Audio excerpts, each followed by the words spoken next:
Asia के बीचों बीच एक भूतिया जानवर घूमता है। ये है ढोल, जिसे एशियाटिक जंगली कुत्ता भी कहते हैं। ये ताकतवर शिकारी होते हैं, शिकार करने और जिंदा रहने के लिए बने हैं। ढोल कई तरह के जगहों पर पाए जाते हैं। ये जंगलों, घास के मैदानों और बर्फीले पहाड़ों पर भी घूमते हैं, लेकिन इनकी संख्या कम हो रही है। इसे बचाने के लिए हमें इस जानवर को समझने की जरूरत है।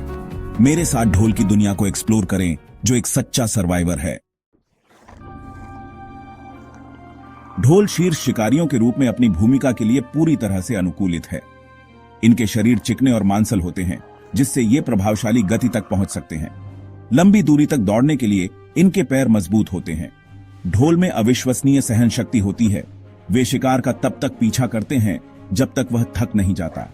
इनके नुकीले दांत और शक्तिशाली जबड़े इनके भोजन को जल्दी खत्म कर देते हैं।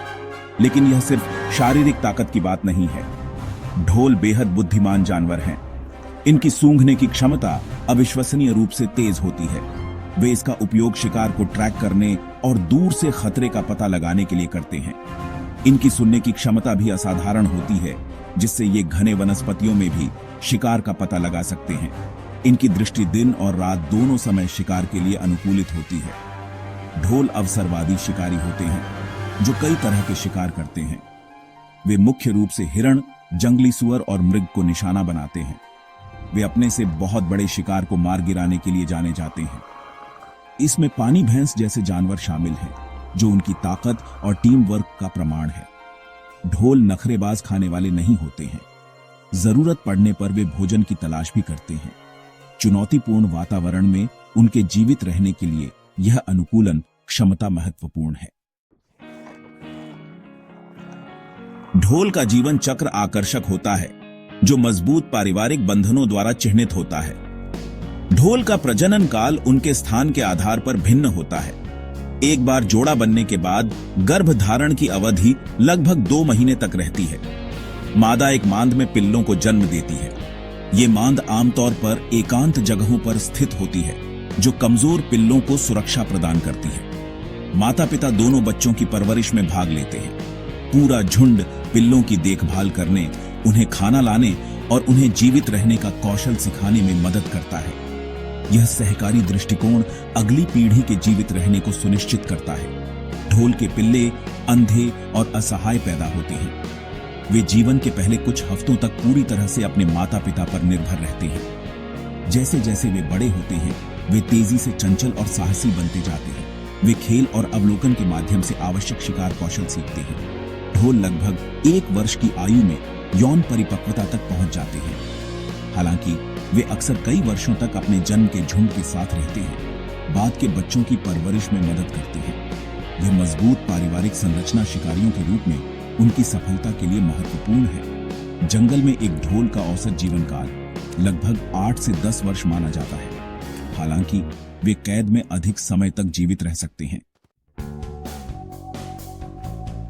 भाग 4, झुंड के शिकारी रणनीति के उस्ताद। ढोल अपनी अविश्वसनीय शिकार स्ट्रैटेजियों के लिए प्रसिद्ध हैं। वे एक साथ मिलकर काम करते हैं, अपने से बहुत बड़े शिकार को मार गिराते हैं। उनकी रणनीति सहयोग और निरंतर पीछा पर आधारित है। वे लंबी दूरी तक अपने शिकार का पीछा करते हैं, अपनी सहन शक्ति से उसे थका देते हैं। झुंड के प्रत्येक सदस्य की शिकार में भूमिका होती है। वे भौंकने, चिल्लाने और सीटी बजाने की एक श्रृंखला के माध्यम से एक दूसरे के साथ संवाद करते हैं। इससे उन्हें अपने आंदोलनों का समन्वय करने और सफलता की संभावना को अधिकतम करने में मदद मिलती है। ढोल अपनी सहन शक्ति के लिए जाने जाते हैं। वे बिना थके मीलों तक शिकार का पीछा कर सकते हैं। उनकी रणनीति में अक्सर झुंड से कमजोर व्यक्ति को अलग करना शामिल होता है। एक बार जब वे अपने लक्ष्य को अलग कर लेते हैं, तो वे अविश्वसनीय क्रूरता से हमला करते हैं। उनके नुकीले दांत और शक्तिशाली जबड़े उनके शिकार को जल्दी खत्म कर देते हैं। ढोल अत्यधिक कुशल खाने वाले होते हैं। वे अपनी हत्या के लगभग हर हिस्से को खा जाते हैं। यह मेहतरों के लिए बहुत कम छोड़ता है और यह सुनिश्चित करता है कि कुछ भी बर्बाद न हो। यह दक्षता शीर्ष शिकारियों के रूप में उनकी भूमिका का प्रमाण है।